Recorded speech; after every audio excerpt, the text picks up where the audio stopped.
Welcome to Sweet Life Beat Life. We hope this video helps. In this video, I will show you how to make curry using convenient curry blocks. First, gather all your ingredients. You will need about 1 pound of your chosen protein, like chicken, beef, or tofu, cut into bite-sized pieces. Also, prepare 2 to 3 cups of your favorite vegetables, such as carrots, potatoes, and onions, chopped. Having everything ready makes the cooking process smooth and enjoyable.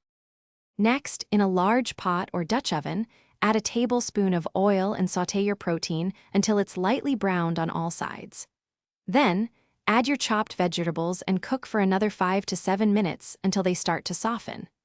Pour in approximately 3 cups of water or broth, bring the mixture to a gentle boil, and then reduce the heat to a low simmer. Now for the star of the show, the curry blocks. Turn off the heat completely before adding 4 to 6 blocks, depending on your desired thickness and flavor intensity, to the simmering liquid. Stir continuously with a whisk or spoon until the blocks are completely dissolved. This ensures a smooth, lump-free sauce. Take your time with this step for the best results.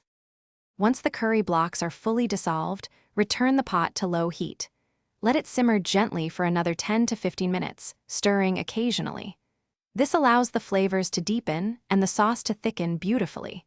Your delicious, easy homemade curry is now ready to be served hot over fluffy rice, noodles, or with warm naan bread.